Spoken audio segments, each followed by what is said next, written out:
The peace of our blessed Lord be with you, dearly beloved. It is the 14th of March today,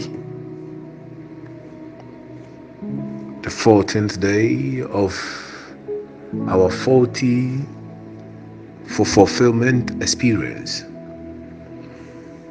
We have been reading the 25th chapter of the book of Genesis. In this chapter, we shall read about the death of Abraham,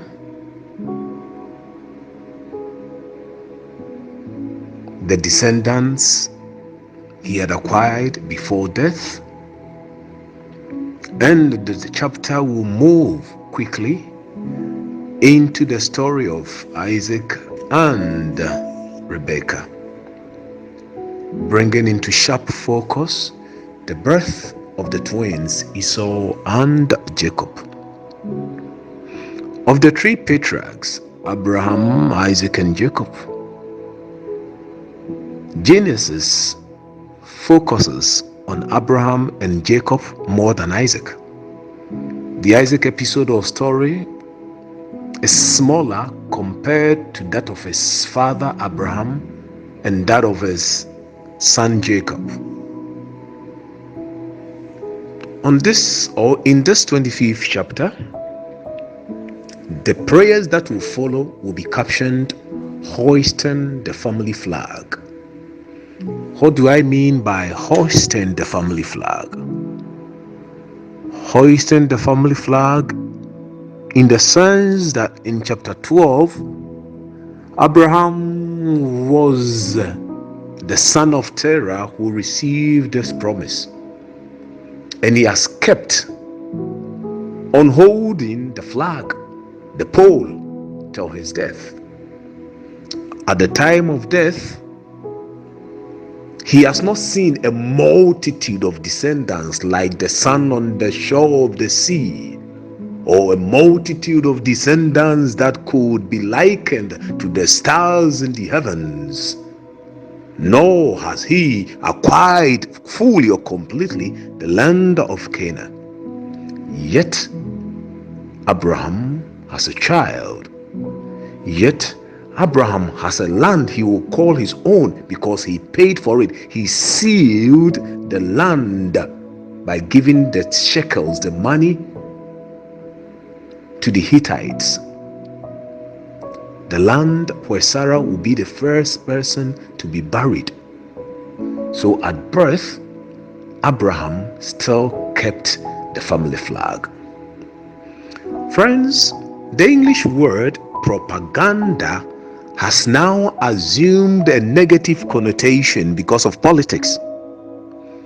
Today, when you hear the word propaganda, the first thing that comes to mind is negative news or the dissemination of false news to gain sympathy or to confuse people. But the root word or the root of the word propaganda means to spread, to disseminate, and it had no negative connotations. In America today, Hollywood makes so many films as a kind of propaganda to exhibit, portray the military might of the US of A. So most of the war films made in the US is to portray the military might of US, that you can't attack the US or any of its citizens and go scot-free. You remember in the year 1969, specifically in July, we were told that the first man landed on the moon, Apollo 11.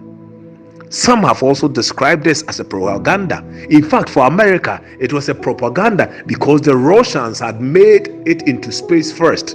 But the Americans wanted to tell us that they could move beyond the Russians, so they sent a man to the moon, and there, the first man on the moon, hoisted the American flag as a propaganda to spread the news that America was still the superpower.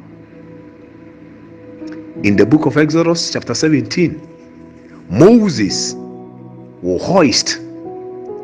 build the an altar and declare that altar as Yahweh my banner.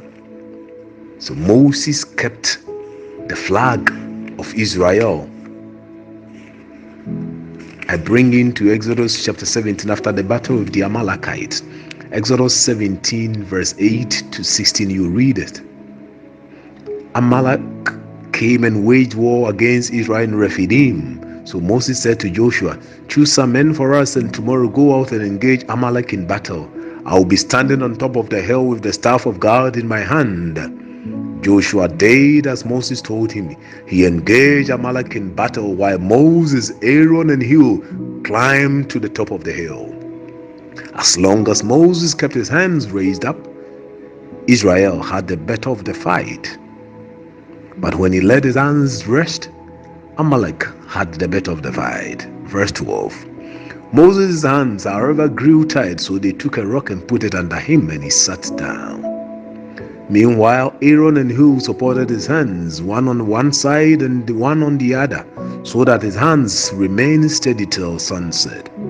And Joshua defeated Amalek and his people with the sword. Verse 14. The Lord said to Moses, write this down in a book as something to be remembered and recited to Joshua.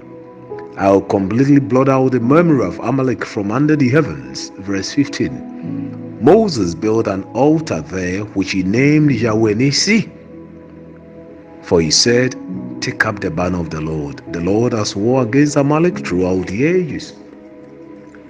He built an altar to the Lord for the victory he gained. The nations that conquered Africa, not conquered, colonized Africa, set their flags on these nations till these nations gain independence. You remember Ghana? We used to use the flag called the Union Jack till 1957, a night on the eve of independence when it was lowered down and the red, yellow, green with the black star in the middle was hoisted as Ghana's flag. And that flag has been flying since from 1957 till date. In Exodus, it was Moses who built that altar after that victory was proclaimed. Now in Genesis 25, Abraham, in a way we can describe as the hoisting of the flag, has kept it till the day of his death. The propaganda we see in the life of Abraham is the money he paid in the acquisition of the land to tell his descendants that yes, he had acquired this land for them. Friends, are you ready to hoist the flag of your family? Are you ready to be the propagandist for your family, not in the negative terms, but that one person who stands in the family and makes sure that the promises made concerning you, because you live today, the promises live, abide in with you till when God himself decides to bring you close to him. I urge you in faith, claim and hold on to that flag. Hoist it. And let's pray that as commanders with these flags in our hands, God will provide us heavenly commanders to serve as our God, our bodyguard, because every commander has people that guard him. May the Lord provide us with the divine army as we humbly present ourselves as persons ready to hoist our family flags. The peace of our blessed Lord be with you. Amen.